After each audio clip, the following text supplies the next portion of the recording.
ಶ್ರೀಲಕ್ಷ್ಮಿ ಅಂತ ಹೇಳಿ. ಎಷ್ಟು ಸ್ಕೋರ್ ಮಾಡಿದಿರಪ್ಪ? 99%. ತಂದೆ ಇಲ್ಲ, ಅಮ್ಮ ಕೆಲಸ ಮನೇಲೆ ಗವರ್ಮೆಂಟ್ ಹೈಸ್ಕೂಲ್ ರೀ ಹಿರಿಯ ನೋಡಿ. ಗವರ್ಮೆಂಟ್ ಹೈಸ್ಕೂಲ್ ಇಬ್ರು ಗವರ್ಮೆಂಟ್ ಹೈಸ್ಕೂಲಾ? ಗ್ರೇಟ್ ರೀ. ಗವರ್ಮೆಂಟ್ ಹೈಸ್ಕೂಲ್ ಸಿಕ್ಕಾಪಟ್ಟೆ ಪರ್ಫಾರ್ಮ್ ಮಾಡಿದಂಗೆ. ಎಜುಕೇಶನ್ ನಿಜ ಹೇಳ್ತೀನಿ, ಪ್ರೈವೇಟ್ ಸ್ಕೂಲ್ ಬಿಡಿಸ್ಬಿಟ್ಟು ಗವರ್ಮೆಂಟ್ 7%. ನಿಮ್ ತಂದೆ ತಾಯಿ ಏನ್ ಮಾಡ್ತಾರೆ? ಹೂವು ಮಾಡ್ತಾರೆ. ಹೂವು ಮಾರ್ತಾರೆ. ನಮಸ್ಕಾರ ವೀಕ್ಷಕ ಬಾಂಧವರೇ, ನಾನು ನಿಮ್ಮ ರಘು ಸೂರ್ಯ. ಇವತ್ತು ನಾನು ನಮ್ಮ ಸಿಡೇದ ಹಳ್ಳಿನಲ್ಲಿ ಅಂದಾನಪ್ಪ ಬಡಾವಣೆಯಲ್ಲಿ ಒಂದು ಟ್ಯೂಷನ್ಸ್ ಅಲ್ಲಿ ಬಂದಿದ್ದೀನಿ. ಈ ಟ್ಯೂಷನ್ಸ್ ಅಲ್ಲಿ ಬಂದಿರುವಂತ ವಿಶೇಷ ಏನ್ ಗೊತ್ತಾ? ಇಲ್ಲಿ ನನ್ನ ಸುತ್ತ ನೆರೆದಿರತಕ್ಕಂತ ಎಲ್ಲಾ ಮಕ್ಕಳು ಮೋರ್ ದ್ಯಾನ್ 95% ಸ್ಕೋರ್ ಮಾಡಿದ್ದಾರೆ. ಏನ್ ಆಶ್ಚರ್ಯ, ಏನ್ ಎಲ್ಲಾ ಮಕ್ಕಳು ಮಾಡ್ತಾರೆ ಅಂತ ಬಂದು ಅದು ಆರ್ಡಿನರಿ ಥಿಂಗ್ ಅಲ್ಲ. ಈ ಮಕ್ಕಳು ಅಂತ ದೊಡ್ಡ ಬ್ಯಾಕ್ ಡ್ರಾಪ್ ಆಗ್ಲಿ, ದೊಡ್ಡ ಸ್ಕೂಲ್ಗಳಲ್ಲಾಗ್ಲಿ, ದೊಡ್ಡ ದೊಡ್ಡ ಟ್ಯೂಷನ್ಸ್ ಅಲ್ಲಾಗ್ಲಿ, ದೊಡ್ಡ ತರಬೇತಿಗಳಾಗ್ಲಿ ಪಡೆದಿಲ್ಲ.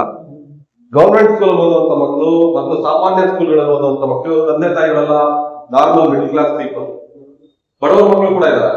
ಆದ್ರೆ ಅವರು ಮೋರ್ ದ್ಯಾನ್ 95% ಜಾಸ್ತಿ ತೆಗೆದಿದ್ದಾರೆ. ಇದು ಕಂಪ್ಲೀಟ್ ಆಗಿ ಅವ್ರ ಎಫರ್ಟ್. ಅವ್ರ ಎಫರ್ಟ್ ಮತ್ತು ಆ ಉತ್ತೇಜನ ನೀಡಿದ್ದು ನನ್ನ ಸ್ನೇಹಿತರು ಸದಾಶಿವ ಅಂತ ಹೇಳ್ಬಿಟ್ಟು ಈ ಒಂದು ಅಕಾಡೆಮಿಯ ಗುರುಗಳು, ನಡೆಸ್ತಾ ಇರುವಂತವರು, ಸಂಸ್ಥಾಪಕರು, ಚಾಲಕರು, ಇನ್ನೂ ಏನ್ ಬೇಕಾದ್ರೆ ಹೇಳ್ಬೋದು. ನಿಮ್ಮ ಹೆಸರೇನು? ಶ್ರೀಲಕ್ಷ್ಮಿ. ಜೋರಾಗಿ. ಶ್ರೀಲಕ್ಷ್ಮಿ. ಶ್ರೀಲಕ್ಷ್ಮಿ ಅಂತ ಈ ಹುಡುಗಿ ಶ್ರೀಲಕ್ಷ್ಮಿ ಅಂತ ಹೇಳಿ. ಎಷ್ಟು ಸ್ಕೋರ್ ಮಾಡಿದಿರಪ್ಪ? 99%. 99% ರೀ. 99%. ನಿಜವಾಗ್ಲೂ ಖುಷಿ ಆಗುತ್ತೆ. ನಿಮ್ಮ ತಂದೆ ತಾಯಿ ಏನ್ ಕೆಲಸ ಮಾಡ್ತಾರೆ? ಅಪ್ಪ ಗಾರ್ಮೆಂಟ್ಸ್, ಅಮ್ಮ ಪೀಸ್ ವರ್ಕ್. ಅಪ್ಪ ಗಾರ್ಮೆಂಟ್ಸ್, ಅಮ್ಮ ಪೀಸ್ ವರ್ಕ್. ನೋಡ್ರಿ, ಯಾವುದೇ ಬ್ಯಾಕ್ ಡ್ರಾಪ್ ಇಲ್ಲ, ದೊಡ್ಡ ಒಂದು ಗ್ರೌಂಡ್ ಇದಾಗ್ಲಿ ಏನಾಗ್ಲಿ ಇಲ್ಲ. ಆ ಮಕ್ಕಳಿಗೆ ಎಷ್ಟು ಬಡತನ ಇದೆ, ಏನೇ ಇದ್ರು ನೋಡಿ ಅವ್ರು ಓದ್ಬೇಕು ಅನ್ನೋ ಚಲ. 99%. ನಿಜವಾಗ್ಲೂ ನಂಬಕ್ಕೆ ಆಗ್ತಿಲ್ಲ. ಸಿಂಚನ ಅವ್ರೆ, ನೀವೆಷ್ಟು ಸ್ಕೋರ್ ಮಾಡಿ? 98%. 98%. ನಿಮ್ ತಂದೆ ತಾಯಿ ಏನ್ ಕೆಲಸ ಮಾಡ್ತಾರೆ? ಅಪ್ಪ ಫಾರ್ಮರ್, ಅಮ್ಮ ಗಾರ್ಮೆಂಟ್ಸ್ ವರ್ಕರ್. ಅಪ್ಪ ಫಾರ್ಮರ್, ರೈತರು, ಅಮ್ಮ ಗಾರ್ಮೆಂಟ್ಸ್ ವರ್ಕ್ ಹೋಗ್ತಾರೆ. ಆದ್ರೂ ಈ ಮಗು 98% ಸ್ಕೋರ್ ಮಾಡಿದೆ. ಗುಡ್. ಕೂತ್ಕೊಳ್ಳಿ. ನೀವೇ ಸ್ಕೋರ್ ಮಾಡಿದೀರಾ? 90.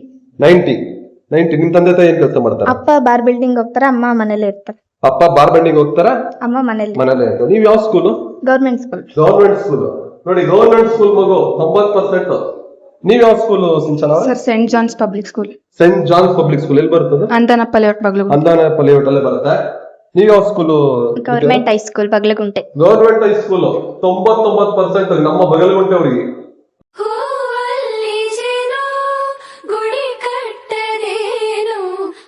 97. ನಿಮ್ಮ ಹೆಸರು? YM ಮೋನಿಶ್ ಕುಮಾರ್. YM ಮೌನಿಶ್ ಕುಮಾರ್. 97%. ನಿಮ್ ತಂದೆ ತಾಯಿ ಏನ್ ಕೆಲಸ ಮಾಡ್ತಾರೆ? ತಂದೆ ಇಲ್ಲ, ಅಮ್ಮ ಕೆಲಸ ಮನೇಲೆ ಅಂಗಡಿ ಚಿಕ್ಕದಾಗ. ತಂದೆ ಇಲ್ಲ, ಅಮ್ಮ ಒಬ್ಬರೇ ಮಾಡೋದು. ಹೌದಾ? ನೋಡಿ, ಓದ್ಬೇಕು ಅನ್ನೋ ಛಲ ಇದ್ರೆ ಯಾವ ಮನುಷ್ಯ ಏನಿರ್ಲಿ. 9ನೇ ಕ್ಲಾಸಲ್ಲಿ ನಿಮ್ ತಂದೆ ಎಕ್ಸ್ಪರ್ಟ್ ಆದ್ರ? 9ನೇ ಕ್ಲಾಸಲ್ಲಿ ತಂದೆ ಎಕ್ಸ್ಪರ್ಟ್ ಆಗ್ತಾರೆ. ತಾಯಿ ಒಬ್ಬರೇ ನೋಡ್ತಿದ್ದಾರೆ. ಒಂದು ಚಿಕ್ಕದೊಂದು ಅಂಗಡಿ, ಚಿಲ್ಲರೆ ಅಂಗಡಿ ಇಟ್ಕೊಂಡು ಮಗನ್ನ ಇವತ್ತು ಈ ಮಟ್ಟಕ್ಕೆ ಓದ್ತಿದ್ದಾರೆ. ಆ ಮಗನು ಹಂಗೆ ಓದಿ 97% ತಗೊಂಡಿದ್ದಾನೆ. ನಿಜವಾಗ್ಲೂ ಗ್ರೇಟ್. ಇದಕ್ಕೆಲ್ಲ ನಾವು ಹೇಳ್ತೀವಲ್ಲ, ಪೂರ್ವ ಜನ್ಮದ ಪುಣ್ಯ ಕೃತ ಅಂತ ಹೇಳ್ತಾರಲ್ಲ, ಆ ತರ ಪೂರ್ವ ಜನ್ಮ ಪುಣ್ಯ ಇರ್ಬೇಕು ಅನ್ಸುತ್ತೆ ಈ ತರ ಎಲ್ಲ ಓದ್ಬೇಕು ಅಂತಂದ್ರೆ. ಅಷ್ಟು ಸುಲಭವಾಗಿ ವಿದ್ಯೆ ಒಲಿಯಲ್ಲ. ಬಟ್ ಈ ಮಗು 97% ತೆಗೆದ್ರು ನಿಜವಾಗ್ಲೂ ಗ್ರೇಟ್ ಅಪ್ಪ. ನಿಮ್ ತಂದೆ ನಿಜವಾಗ್ಲೂ ನಿಮ್ಗೆ ಆಶೀರ್ವಾದ. ಮಾರಮ್ಮ ದೇವಸ್ಥಾನ ಹತ್ರ ಕುವೆಂಪು ಸ್ಕೂಲ್ ಇರೋದಾ? ಚಿಕ್ಕ ಸ್ಕೂಲು ನೋಡಿ. ಕುವೆಂಪು ಸ್ಕೂಲು ಪ್ರಾಬಲಿ ಬಗಲ್ಗುಂಟೆಯವ್ರಿಗೆ ಗೊತ್ತಿರುತ್ತೆ ಅಷ್ಟೇ, ಹೊರಗಡೆಯವ್ರಿಗೆ ಗೊತ್ತೇ ಇರೋದಿಲ್ಲ. ಸೊ ಅಂತ ಒಂದು ಚಿಕ್ಕ ಸ್ಕೂಲ್ ಅಲ್ಲಿ ಓದಿ ಈ ಮಗು 95% ಅಲ್ಲಪ್ಪ. 95%. ನಿಮ್ ತಂದೆ ತಾಯಿ ಏನ್ ಕೆಲಸ ಮಾಡ್ತಾರಪ್ಪ? ಹೋಟ್ಲಲ್ಲಿ ಕೆಲಸ ಮಾಡ್ತಾರೆ. ಹೋಟೆಲಲ್ಲಿ ಮಾಡ್ತಾರ? ಹೋಟೆಲಲ್ಲಿ ಕೆಲಸ ಮಾಡ್ತಾರೆ. ಆ ಮಗು ಓದಿರೋದು ಚಿಕ್ಕ ಸ್ಕೂಲ್ ಅಲ್ಲಿ, ಆದ್ರೆ ಅವ್ರ ಸಾಧನೆ ನೋಡಿ 95%. 97%. ಯಾವ school? Government high school. Government high school. ಎಲ್ಲ ಗವರ್ಮೆಂಟ್ ಸ್ಕೂಲ್ ಮಕ್ಕಳು ರೀ. 97, 98, 99 ಕೇಳಕ್ಕೆ ಖುಷಿ ಆಗುತ್ತೆ. 99 I think 1% doesn't make any difference. 100 out of 100 ಲೆಕ್ಕ. ಗ್ರೇಟ್. ನಿಮ್ಮ ಹೆಸರು? ಚೇತನ್ ಅಂತ. 97%. ನಿಮ್ ತಂದೆ ತಾಯಿ ಏನ್ ಮಾಡ್ತಾರೆ? ಹೂವು ಮಾಡ್ತಾರೆ. ಹೂವು ಮಾರ್ತಾರೆ. ಹೂ ಮಾರೋ ಮಕ್ಕಳು, ಹೂ ಮಾರೋರ್ ಮಕ್ಕಳು ನೋಡ್ರಿ 97% ಮಾಡಿದ್ದಾರೆ. ಗ್ರೇಟ್. ಇದು ನಿಮ್ಮ ತಂದೆ ತಾಯಿ ಏನ್ ಕೆಲಸ ಮಾಡ್ತಾರೆ? ಅಪ್ಪ ಟ್ರಾಫಿಕ್ ಪೊಲೀಸ್, ಅಮ್ಮ ಪೊಲೀಸ್. ಟ್ರಾಫಿಕ್ ಪೊಲೀಸ್ ಅಂತ ಪರವಾಗಿಲ್ಲ ರೀ, ಹೆಸರು ತಂದಿದ್ದೀರಾ. ಯಾವ ಸ್ಕೂಲ್ ಓದಿದ್ರು? Shri Vinayaka public school. ನೋಡಿ, 93, 90 ಹೆಣ್ಮಕ್ಳೆಲ್ಲ ಬರೀ 90 ಇಲ್ಲ ಅವರಪ್ಪ. ಕಮ್ಮಿದೆ ಅಲ್ಲ ಯಾರನ್ನ. ಗವರ್ಮೆಂಟ್ ಸ್ಕೂಲ್ ಇಲ್ಲಿ ಬಗಲ್ಗುಂಟೆ ಗವರ್ಮೆಂಟ್ ಸ್ಕೂಲ್ ಅಲ್ಲಿ ಓದೋ ಮಗು ಇದು ತಂದೆ ಇಲ್ಲ ನೋಡಿ, ತಾಯಿ ಒಬ್ಬಳೆ ಕಷ್ಟಪಟ್ಟು ಸಾಕಿರೋದು, ಅವ್ರ ಮಗಷ್ಟು ತಂದೆ ಇಲ್ಲ, ತಾಯಿ ಒಬ್ಬಳೆ ಸಾಕಿರೋದು. ಆ ಮಗುನು ಸಾಧನೆ ಮಾಡಿದೆ, ಈ ಹುಡುಗನು ಸಾಧನೆ ಮಾಡಿದ್ದಾನೆ. ತಮಾಷೆ ಅಲ್ಲ ರೀ, ಇವತ್ತು ತಂದೆ ಇಲ್ಲ ಅಂತಂದ್ರೆ ಬದುಕೋದೇ ಕಷ್ಟ ಈ ಸಮಾಜದಲ್ಲಿ. ಬಟ್ ಅಂತದ್ರಲ್ಲಿ ಮಕ್ಳು ಹಿಂಗ್ ಓದ್ತಾರೆ ಅಂತಂದ್ರೆ ಖುಷಿ ಆಗುತ್ತೆ. ಇಂಥ ಮಕ್ಳು ಇರ್ಬೇಕಪ್ಪ ಅಂತ. ಈ ಟ್ಯೂಷನ್ಸ್ ಅಲ್ಲಿ ಸದಾಶಿವನವರು ನಿಮ್ಮ ಗುರುಗಳು, ಅವರು ನಿಮ್ಗೆ ಯಾವ ರೀತಿ ಪ್ರೋತ್ಸಾಹ ನೀಡಿದ್ದಾರೆ? ತುಂಬಾ ಎಂಕರೇಜ್ ಮಾಡಿದ್ರು. ನಂಗೆ ಕಷ್ಟ ಆಗೋದೆಲ್ಲ ಟೀಚರ್ಸ್ ಕೈಲಿ ಮತ್ತೆ ಮತ್ತೆ ಎಕ್ಸ್ಪ್ಲೈನ್ ಮಾಡಿಸಿದ್ರು. ನನ್ ಯಾವತ್ತೇ ಇದಾಗಲ್ಲ ಅಂದ್ರೂ ನಿನ್ ಕೈಲಿ ಆಗುತ್ತೆ ಮಾಡ್ತೀಯ ಅಂತ ತುಂಬಾ ಎಂಕರೇಜ್ ಮಾಡಿದ್ರು. ನಾನ್ ಸರಿಗೆ ತುಂಬಾ ಥ್ಯಾಂಕ್ಸ್ ಹೇಳಕ್ ಇಷ್ಟಪಡ್ತೀನಿ. ಸಿ ಎಲ್ಲಾ ಗವರ್ಮೆಂಟ್ ಸ್ಕೂಲ್ ಮಕ್ಳರಿ, almost some of them are from other schools ಅಷ್ಟೇ, but all of them are government school. But government school ಮಕ್ಕಳು ಇವತ್ತು 95, 99, 98, 85, 90 ಈ ತರ ಯಾರು ಐ ಫಸ್ಟ್ ಕ್ಲಾಸ್ಗಿಂತ ಕಮ್ಮಿ ಬಂದೇ ಇಲ್ಲ. ಸೊ ಎಲ್ಲ ಡಿಸ್ಟಿಂಕ್ಷನ್ ಇದ್ದಾರೆ. ಆ ತರ ಒಂದು ಸಾಧನೆ ಮಾಡಿದ್ದಾರೆ. ಆ ಸಾಧನೆ ಮಾಡೋದಕ್ಕೆ ನಿಜವಾಗ್ಲೂ ಕಾರಣ ಬೆನ್ನೆಲುಬಾಗಿ ನಿಂತಿದ್ದು ನಮ್ಮ ಸದಾಶಿವ ಅವರು. ಬನ್ನಿ ಸದಾಶಿವ ಅವರು ಬೆನ್ನೆಲುಬಾಗಿ ನಿಂತಿದ್ದಾರೆ. ಈ ಮಕ್ಕಳನ್ನ ಇವತ್ತು ಇಷ್ಟೊಂದು ಸಾಧನೆ ಮಾಡಿ ಈ ಮಕ್ಕಳನ್ನ ಇವತ್ತು ಈ ಮಟ್ಟಕ್ಕೆ ತಗೊಂಡ್ಬಂದು ನಿಲ್ಸಿರೋದು ನಮ್ಮ ಸದಾಶಿವ ಅವರ ಎಫರ್ಟ್. ಈ ಮಕ್ಕಳೆಲ್ಲ ಗವರ್ಮೆಂಟ್ ಸ್ಕೂಲ್, ನಿಮ್ಗೆ ಗೊತ್ತು ಗವರ್ಮೆಂಟ್ ಸ್ಕೂಲ್ ಒಳ್ಳೆ ಟ್ರೈನಿಂಗ್ ಇದೆ, ಇಲ್ಲ ಅಂತ ಹೇಳೋದಿಲ್ಲ. ನಮ್ಮ ಬಗಲ್ಗುಂಟೆ ಗವರ್ಮೆಂಟ್ ಸ್ಕೂಲ್ ನಿಜವಾಗ್ಲೂ ಒಳ್ಳೆ ಟ್ರೈನಿಂಗ್ ಇದೆ. ಆದ್ರೆ ಈ ಮಟ್ಟಕ್ಕೆ 99% ಆಕ್ಯುರಸಿ ತರೋದಿದೆಯಲ್ಲ, ಅದು ಅಷ್ಟು ಸುಲಭವಾಗಿ ಮೇಂಟೈನ್ ಮಾಡಕ್ ಆಗೋದಿಲ್ಲ. ಸದಾಶಿವ ಅವರು ಅವರ ಸೆಲ್ಫ್ ಸ್ಯಾಟಿಸ್ಫ್ಯಾಕ್ಷನ್ ಗೊತ್ತಾರ, ಅಂದ್ರೆ ಅವ್ರಿಗೆ ಯಾವುದೇ ದುಡ್ಡಿನ ಆಸೆ ಇಟ್ಕೊಂಡು ಮಾಡಿಲ್ಲ. ಸರ್ ನೀವು ಎಷ್ಟು ಚಾರ್ಜ್ ಮಾಡ್ತೀರ ಒಬ್ಬ ವ್ಯಕ್ತಿಗೆ, ಒಬ್ಬ ಸ್ಟೂಡೆಂಟ್ಗೆ? ಸರ್ ನಾರ್ಮಲ್ ಆಗಿ 22, 24 ಆ ತರ ಹೇಳ್ತೀವಿ. ಬಟ್ ಪೇರೆಂಟ್ಸ್ ಬಂದಾಗ ಇಲ್ಲಿ ಹೇಳ್ತಾರೆ ನಾನು ಗಾರ್ಮೆಂಟ್ಸ್ ಹೋಗ್ತೀನಿ ಸರ್, ಸಿಂಗಲ್ ಪೇರೆಂಟ್ ಸರ್ ಅಂತ. ಅವ್ರು 2000, 1000 ಎಷ್ಟೆಷ್ಟು ಅಂತ ಕೊಡ್ತಾ ಹೋಗ್ತಾ ಇರ್ತಾರೆ. ಕೆಲವರಿಗೆ ಕನ್ಸೆಷನ್ ಕೊಡೋದಂತ ಗ್ಯಾರಂಟಿ. ಎಷ್ಟು ಕೊಡ್ತಾರೆ ಅಷ್ಟು ತಗೊಳ್ತಾ ಇರ್ತೀನಿ. ಕೆಲವರು ಪೂರ್ತಿ ಅಮೌಂಟ್ ಕಟ್ಟೋರು ಇರ್ತಾರೆ, ಕೆಲವರು ಕಟ್ಟದೇ ಇರ್ತಾರೆ, ಕೊಡೋರು ಇರ್ತಾರೆ. ಹೆಂಗಾಗುತ್ತೆ ಹಂಗ್ ಮಾಡ್ತೀನಿ ಸರ್. ಅಂದ್ರೆ ಕೊಡ್ಲಿ ಕೊಡೋದು ಹೋಗ್ಲಿ, ಮಕ್ಕಳಿಗೆ ವಿದ್ಯೆ ಕೊಡ್ಬೇಕು ಅಷ್ಟೇ ನಿಮ್ ಇಂಟೆನ್ಷನ್. ನೀವು ಅರ್ನಿಂಗ್ಸ್ ಮಾಡ್ಬೇಕು ಅಂತಿದ್ರೆ ಈ ತರ ಬಿಲ್ಡಿಂಗ್ ಅಲ್ಲಿ ಇರ್ಬೇಕಾಗಿಲ್ಲ, ಬೇರೆ ಬಿಲ್ಡಿಂಗ್ ಅಲ್ಲಿ ಇರ್ಬೋದಾಗಿತ್ತು. 7 ವರ್ಷದಿಂದ ಆಗಿದೆ ಸರ್, 7ನೇ ವರ್ಷ ಕಂಟಿನ್ಯೂ ಮಾಡ್ತಾ ಇದ್ದೀವಿ. 7ನೇ ವರ್ಷ ಆಯ್ತು. ಹೌದು. ಓಕೆ, 7ನೇ ವರ್ಷದಿಂದ ಇದೇ ಬಿಲ್ಡಿಂಗ್ ಅಲ್ಲಿ ಇದ್ದೀರಾ? ಇದೇ ಬಿಲ್ಡಿಂಗ್ ಇಲ್ಲ, ಇದು 2ನೇ ವರ್ಷ ಇಲ್ಲಿ ಬಂದಿರೋದು. ಫಸ್ಟ್ ಒಂದು ಶೀಟ್ ಅಲ್ಲಿ ಮಾಡ್ತಾ ಇದ್ದೀವಿ ಸರ್, ಹಿಂದೆ ಶೀಟ್ ಅಲ್ಲಿ ಮಾಡ್ತಾ ಇದ್ರಾ? ಮಳೆ ಬಂದ್ರೆ ಸೌಂಡ್ ಬರೋದು, ದಡ ದಡ ಸೌಂಡ್ ಬರೋದು, ಮಕ್ಕಳಿಗೆ ತುಂಬಾ ತೊಂದರೆ ಆಗೋದು. ಹಂಗಾಗಿ ಇದನ್ನ ರೆಂಟಿಗೆ ತಗೊಂಡು ಇಲ್ಲಿ ಮಾಡ್ತಾ ಇದೀನಿ ಸರ್. ಸೊ ಶೀಟ್ ಮನೇಲಿ ಶೀಟ್ ಅಲ್ಲಿ ಈಗ ರೆಂಟಿಗೆ ತಗೊಂಡು ಮಕ್ಕಳಿಗೋಸ್ಕರ. ಸರ್ ಈಗ ನೀವು ಈ ಟ್ಯೂಷನ್ಸ್ ಬಿಟ್ಟು ಬೇರೆ ಏನು ಉದ್ಯೋಗ ಮಾಡ್ತೀರಾ ಸರ್? ಸರ್ ನಾನು private school teacher. Okay, private school teacher ಆಗಿದ್ಕೊಂಡು ಈ ಮಕ್ಕಳಿಗೋಸ್ಕರ ಈ ಮಕ್ಕಳಿಗೆ ವಿದ್ಯೆ ಕೊಡ್ಬೇಕು ಅನ್ನೋ ಒಂದೇ ಒಂದು ಉದ್ದೇಶ ಇಟ್ಕೊಂಡು ಟ್ಯೂಷನ್ ನಡೆಸ್ತಾರೆ. ಇದು ಲಾಭದಾಯಕವಾದ ಟ್ಯೂಷನ್ ಅಲ್ಲಿ ನೀವು ಅನ್ಕೊಂಡಿರುವಂತಹ ಯಾವ್ದೋ ದೊಡ್ಡ ಟ್ಯೂಷನ್ ಅಲ್ಲ ಇದು. ಇವ್ರಿಗೆ ಲಾಭ ಬರುತ್ತೆ, ಅದರಲ್ಲೇ ಜೀವನ ಮಾಡ್ತಾರೆ ಅನ್ನೋಂಥ ಟ್ಯೂಷನ್ ಅಲ್ಲ ಇದು. ನಾನು ಇವತ್ತು ಈ ಒಂದು ವಿಡಿಯೋ ಮಾಡ್ತಾ ಇದ್ದೀನಿ, ಇದನ್ನ ನಿಮ್ ಮುಂದೆ ಪ್ರೆಸೆಂಟ್ ಮಾಡ್ತಾ ಇದ್ದೀನಿ ಅಂತಂದ್ರೆ ಇವ್ರು ಯಾರೋ ಲಾಭ ಮಾಡ್ಕೊತಾ ಇದಾರೆ ಅನ್ನೋದಕ್ಕೆ ನಾನು ಬಂದಿಲ್ಲ. ಇಲ್ಲಿ ಈ ವ್ಯಕ್ತಿ ಯಾವುದೇ ಲಾಭದ ಆಸೆ ಇಟ್ಕೊಳ್ದೆ ಬರೀ ಮಕ್ಕಳ ವಿದ್ಯೆ ಕಡೆ, ಅವರ ಒಂದು ವಿದ್ಯೆಗೆ ಪೂರೈಸೋದಕ್ಕೋಸ್ಕರ, ವಿದ್ಯಾರ್ಜನೆಗೋಸ್ಕರ ನಡೆಸ್ತಾ ಇರುವಂತ ನಿಜವಾದ ಟ್ಯೂಷನ್ ಇದೆ, ಅಕಾಡೆಮಿ ಇದು. ಸೊ ನಾನು ಇದನ್ನೆಲ್ಲ ಸುಮ್ಮನೆ ಬಂದು ನಾನು ಎಲ್ಲೂ ವಿಡಿಯೋ ಮಾಡಲ್ಲ.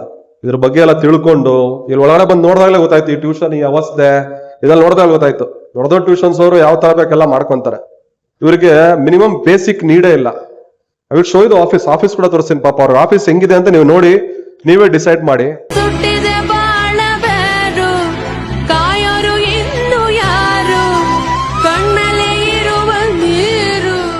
ಮಾಡ್ತಾ ಇದೀನಿ ಅಂತ ಹೇಳ್ತಾರೆ. ಈ ಒಂದು ಉದ್ದೇಶ ಯಾಕೆ ಬಂತು ಸರ್? ನಾನು ಒಬ್ಬ ರೈತನ ಮಗ ಸರ್. ನಾನು ಹಳ್ಳಿನಲ್ಲಿ ಓದ್ತಾ ಇದ್ದೆ. ಬೆಳಗ್ಗೆ ಎದ್ರೆ ನಾನು ದನ ಕಟ್ಟಬೇಕಿತ್ತು, ದನಗಳಿಗೆ ಮೇವು ತಂದು ಹಾಕ್ಬೇಕಿತ್ತು, ಮತ್ತೆ ಸ್ಕೂಲ್ಗೆ ಹೋಗ್ಬೇಕಿತ್ತು. ಸೊ ಮತ್ತೆ ಸ್ಕೂಲಿಂದ ಬಂದು ಮತ್ತೆ ಯಥ ಪ್ರಕಾರ ಜಮೀನ್ ಕಡೆ ಹೋಗ್ಬೇಕಿತ್ತು, ಜಮೀನ್ ಕೆಲಸ ಮಾಡ್ಬೇಕಿತ್ತು. ನಮ್ಮಪ್ಪ ಬಡತನದಲ್ಲೂ ನಮ್ಮನ್ನು ಓದಿಸಿದ್ರು. ಬಟ್ ಆದ್ರೆ ಹೈ-ಫೈ ಎಜುಕೇಶನ್ ಕೊಡಕ್ಕಾಗ್ಲಿಲ್ಲ, ಒಂದು ಟಾರ್ಗೆಟ್ ರೀಚ್ ಮಾಡಕ್ಕಾಗಿಲ್ಲ. ಯಾಕಂದ್ರೆ ನನ್ನ ಊರಿಂದ ನನ್ನ ಶಾಲೆ ಇದ್ದಿದ್ದು 5 ಕಿಲೋಮೀಟರ್ ಸರ್. ನಡ್ಕೊಂಡ್ ಬರ್ಬೇಕಿತ್ತು. ಒಳ್ಳೆ ಎಜುಕೇಶನ್ ಕೊಡೋದಕ್ಕೆ ನಮಗೆ ಸಾಧ್ಯ ಆಗ್ಲಿಲ್ಲ ಆ ಕಾಲದಲ್ಲಿ. ಸೊ ಅದು ನನಗೆ ಒಂದು ಕೊರತೆ ಏನಂದ್ರೆ, ನಾನು ಸಾಧನೆ ಮಾಡದೇ ಇರೋದು ನನ್ನ ಕೈ ಕೆಳಗೆ ಬರೋ ಮಕ್ಕಳಿಂದ ಮಾಡಿಸ್ಬೇಕು ಅಂತ ತುಂಬಾ ಆಸೆ ಸರ್. ಅದೆಷ್ಟೇ ಕಷ್ಟ ಆಗ್ಲಿ ಆ ಮಕ್ಕಳು ಓದಿ ಮುಂದೆ ಜೀವನದಲ್ಲಿ ನನ್ನನ್ನು ನೆನ್ಕೋಬೇಕವು, ಅವರು ಉತ್ತಮ ಪರಿಸ್ಥಿತಿಯಲ್ಲಿ ಇರಬೇಕು. ಯಾವ ಮಗು ಕೂಡ ಎಜುಕೇಶನ್ ಇಂದ ಸಫರ್ ಪಡಬಾರದು, ನನ್ನ ಹತ್ರ ಬರೋ ಮಕ್ಕಳು ಅಂತ ನನ್ನ ಉದ್ದೇಶ ಸರ್. ಅಂದ್ರೆ ಎಲ್ಲಾ ಮಕ್ಳಿಗೂ ವಿದ್ಯಾರ್ಜನೆ ಆಗ್ಲೇಬೇಕು. ಅದ್ ಏನಾಗುತ್ತೆ, ನನಗೆ ಕಷ್ಟ ಬಂದ್ರೆ ಬರ್ಲಿ, ಏನಾದ್ರೂ ಆಗ್ಲಿ, ಲಾಸ್ ಆಗ್ಲಿ, ಲಾಭ ಆಗ್ಲಿ, ವಿದ್ಯಾರ್ಜನೆ ಆಗ್ಲೇಬೇಕು ಅನ್ನೋ ಉದ್ದೇಶ ಇಟ್ಕೊಂಡು ಕೆಳವರ್ಗದ ಮಧ್ಯಮ ಕುಟುಂಬಗಳಿಂದ ಬಂದಿರುವಂತವ್ರೆಲ್ಲ ಅವ್ರ ಫೀಸ್ ಕೊಡೋದು ಕಷ್ಟ ಆಗತ್ತೆ. ಸೊ ನಿಮ್ಗೆ ಹೆಂಗ್ ಮಾಡ್ತೀರಾ, ಹೆಂಗ್ ಇದನ್ನೆಲ್ಲ ಮ್ಯಾನೇಜ್ ಮಾಡ್ತೀರಾ? ಮತ್ತೆ ಸರ್ ಅವರು ಯಾವಾಗ ಕೊಡ್ತಾರೆ 1000, 2000 ಈ ತರ ಕೊಡ್ತಾರೆ ಸರ್. ಸೊ ನಾವು ನಮ್ಮ ಮಿಸ್ಸಸ್ ಮತ್ತೆ ಇನ್ನೊಂದಿಬ್ರು ಸೇರ್ಕೊಂಡು ಲೋಯರ್ ಪ್ರೈಮರಿ ಮಾಡ್ತಾರೆ ಸರ್. ಅಲ್ಲಿ ಬರೋ ದುಡ್ಡನ್ನು ಈ ಕಡೆ ಹಾಕ್ತಿವಿ ಸರ್. ಅಲ್ಲಿ ಒಂದು ಮಗುಗೆ 500, 600 ತಗೋತೀವಿ. ಅಲ್ಲಿ ಒಬ್ರು ಟೀಚರ್ ಇರ್ತಾರೆ, ಉಳಿದ ಮಗುದೆಲ್ಲ ತಗೊಂಬಂದು ಈ ಕಡೆ ಹಾಕ್ಬಿಟ್ಟು ಇಲ್ಲಿ ಟೀಚರ್ಗೆ ಕೊಟ್ಟು ನಾನು ಕೆಲಸ ಮಾಡಿಸ್ತಾ ಇದೀನಿ ಸರ್. ಹಾಗೆ ತಿಂಗಳಿಗೆ ಒಂದ್ಸಲ ನನಗೆ ಸಂಬಳ ಬರುತ್ತಲ್ಲ ಸರ್, ನನಗೆ 30,000 ಕೊಡ್ತಾರೆ. ಆ 30,000 ಸಂಬಳದಲ್ಲಿ ಟೀಚರ್ಗೆ ನಾನು ಫಸ್ಟ್ ಕೊಟ್ಬಿಡ್ತೀನಿ ಸರ್. ನಂದು ಏನಾದರೂ ಆಗಲಿ ಅಂದ್ಬಿಟ್ಟು ಅದು ಸಂಬಳ ತಗೊಂಡು ಟೀಚರ್ಗೆ ಫಸ್ಟ್ ಕೊಟ್ಟು ಆಮೇಲೆ ಬಂದಿದ್ರೆ ರೊಟೇಷನ್ ಮಾಡ್ತಾ ಇರ್ತೀನಿ ಸರ್. ಅದು ಎಷ್ಟೋ ಸರಿ ನನ್ನ ಫ್ರೆಂಡ್ಸ್ ಹತ್ರ ಸಾಲ ತಂದಿದ್ದೀನಿ ಸರ್, ಒಡವೆ ಅಡ ಇಟ್ಟು ತಂದಿದ್ದೀನಿ ಸರ್, ಸಾಲ ತಗೊಂಡ್ಬಂದಿದ್ದೀನಿ, ಒಡವೆ ಗಿರ್ವಿ ಇಟ್ಟು ತಂದಿದ್ದೀನಿ, ಟೀಚರ್ಗೆ ಇನ್ ಟೈಮ್ಗೆ ಸ್ಯಾಲ್ರಿ ಕೊಟ್ಟಿದ್ದೀನಿ ಸರ್. ಭಾರತದಲ್ಲಿ ಇಂಥ ಗುರುಗಳಿರೋದಕ್ಕೆ ರೀ ವಿದ್ಯೆ ಸರಸ್ವತಿ ಇವತ್ತು ಭಾರತದಲ್ಲಿ ತಾಂಡವ ಆಡುತ್ತೆ ಅಂತಂದ್ರೆ ಇಂಥ ಗುರುಗಳಿರೋದಕ್ಕೇನೆ. ನೋಡಿ ಇವತ್ತು ಇದೆಲ್ಲ ಇವ್ರ ಇದು ಆಫೀಸ್ ರೂಮ್ ರೀ. ಸೊ ಪಾಪ ಅವ್ರು ಕೂತ್ಕೊಳ್ಳೋಕ್ಕೆ ಒಂದು ಚೇರ್ ಕೂಲ ಇಲ್ಲ, ಇಷ್ಟೇ ಇರೋದು 2 ಚೇರು. ಈ ಚೇರಲ್ಲಿ ಕೂತ್ಕೊಂಡು ಅವ್ರು ಇದೇ ಆಫೀಸು, ಅವ್ರಿಗೊಂದು ಟೇಬಲ್ ಸಮೇತ ಇಲ್ಲ, ಅವ್ರಿಗೆ ಒಂದು ಟೇಬಲ್ ಇಲ್ಲ, ಅವ್ರು ನಡೆಸ್ತಾರೆ. ಇದೆಲ್ಲ ನಮಗೆ ಭಾಳ ಒಂಥರ ತುಂಬ ನೋವಾಗುತ್ತೆ. ವಿದ್ಯೆ ಕೊಡೋ ಜಾಗದಲ್ಲಿ ಒಂದು ಮಿನಿಮಮ್ ಫೆಸಿಲಿಟಿ ಇಲ್ಲ ಕೊಡೋಕ್ಕಾಗ ಅವರು ಪಾಪ ಸಾಲ ಮಾಡ್ತಾ ಇದ್ದಾರೆ. ಸೊ ಇಂಥ ಒಂದು ಸಂಸ್ಥೆಗೆ ನಾವು ನೀವೆಲ್ಲ ಬೆನ್ನೆಲುಬಾಗಿ ಎಕ್ಸಾಮ್ ಹತ್ರ ಬಂದಾಗಂತೂ ಬೆಳಗಿಂದ ಸಂಜೆವರೆಗೂ ಮಕ್ಳು ಯಾರು ಇಂಟ್ರೆಸ್ಟ್ ಇದೆ ಪೇರೆಂಟ್ಸ್ ಒಪ್ಕೋತಾರೆ. ಅರ್ಲಿ ಮಾರ್ನಿಂಗ್ ಬಂದ್ರೆ 9 ಗಂಟೆವರೆಗೂ ಓದ್ತಾರೆ, 9 ಗಂಟೆ ಟಿಫನ್ ಬಿಡ್ತೀನಿ, ಮತ್ತೆ ಟಿಫನ್ ಮುಗಿಸ್ಕೊಂಡು 10 ಗಂಟೆಗೆ ವಾಪಸ್ ಬರ್ತಾರೆ, ಮತ್ತೆ 2 ಗಂಟೆವರೆಗೂ ಓದ್ತಾರೆ, 2 ಗಂಟೆಗೆ ಊಟಕ್ಕೆ ಹೋಗ್ತಾರೆ, 4 ಗಂಟೆಗೆ ಬರ್ತಾರೆ, 4 ಗಂಟೆಗೆ ಬಂದು ರಾತ್ರಿ ಮತ್ತೆ 10 ಗಂಟೆಗೆ ಹೋಗೋದು. ನೋಡ್ರಿ 24 ಗಂಟೆನೂ ಈ ವ್ಯಕ್ತಿ ಬರೀ ಇದೇ ಕೆಲಸ. 24 ಗಂಟೆ ಬರೀ ಮಕ್ಕಳನ್ನು ಓದಿಸೋದು.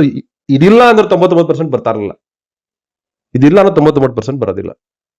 ಇದಿರೋದು ನಿಮ್ಮ ನಡುವೆನೆ, ನಮ್ಮದೇ ದಾಸರಳ್ಳಿನಲ್ಲಿ, ನಮ್ಮದೇ ಬಗಲ್ಗುಂಟೆನಲ್ಲಿ, ನಮ್ಮದೇ ಸಿಡೇದಳ್ಳಿನಲ್ಲಿ, ನಮ್ಮದೇ ಅಂದಾನಪ್ಪ ಬಡಾವಣೆನಲ್ಲಿ ಇಂಥವ್ರು ಇದಾರೆ. ನಾವ್ ಯಾರು ಗುರುತಿಸೇ ಇಲ್ಲ ರೀ. ಸನ್ಮಾನ್ಯ ಶಾಸಕರಾದಂಥ ಮುನ್ರಾಜಣ್ಣವರು ಕೂಡ ಈ ವಿಷಯನ ತಿಳಿಸಿ ಅವರಿಂದನೂ ಏನೇನ್ ಸಹಾಯ ಮಾಡ್ಲಿಕ್ಕಾಗತ್ತ ಸಹಾಯ ಮಾಡಿಸ್ತೀನಿ ಈ ಒಂದು ಅಕಾಡೆಮಿಗೆ. ಮತ್ತೆ ಅದೆಲ್ಲದಕ್ಕೆ ಹೆಚ್ಚಾಕಿ ಶಾಸಕರು ಮಾಡ್ತಾರೆ, ಹಂಗಂತ ನಾವು ಸುಮ್ಮನೆ ಕೂತ್ಕೊಳ್ಳಂಗಿಲ್ಲ. ಶಾಸಕರೇ ಎಲ್ಲಾನು ಮಾಡಕ್ಕಾಗಲ್ಲ, ನಾವು ನೀವೆಲ್ಲ ಕೈ ಜೋಡಿಸೋಣ. ಈ ಒಂದು ಸಂಸ್ಥೆಗೆ ಏನೇನ್ ಸಹಾಯ ಮಾಡಕ್ಕಾಗತ್ತೆ ಎಲ್ಲರೂ ಸೇರಿ ಸಹಾಯ ಮಾಡೋಣ. ನನ್ನ ಲೈಫ್ ಇರೋವರೆಗೂ ಸರ್ ಬಡ ಮಕ್ಕಳು ಸೇವೆ ಮಾಡ್ಬೇಕು ನನ್ನ ಆಸೆ ಸರ್. ಅವ್ರು 500 ಕೊಡ್ಲಿ ತಿಂಗಳಿಗೆ, 1000 ಕೊಡ್ಲಿ ತಿಂಗಳಿಗೆ, ಅಷ್ಟೇ ತಗೊಳ್ತೀನಿ. ಬಟ್ ನನ್ನ ಕೊನೆ ಉಸಿರಿರೋವರೆಗೂ ಉಸಿರು ಹೋಗ್ಬೇಕಾದ್ರೂ ಕೂಡ ಸರ್ ಮಕ್ಕಳಿಗೆ ಪಾಠ ಮಾಡಿ ಉಸಿರು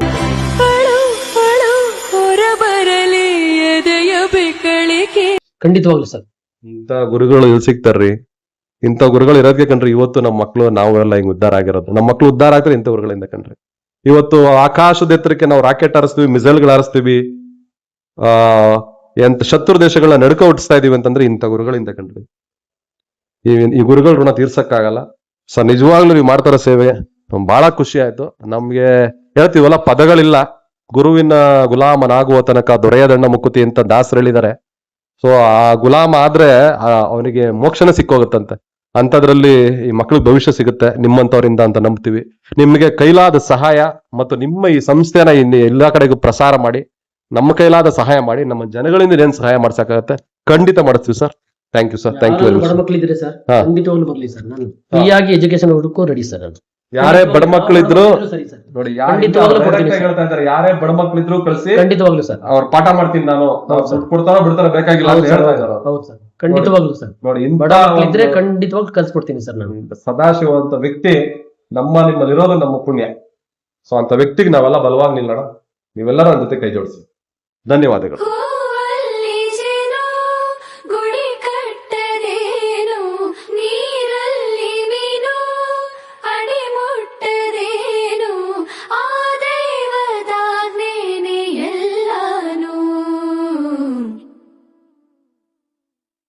ಹೇ ಶಾರದೆ ದಯ ಪಾಲಿಸು ಈ ಬಾಳನು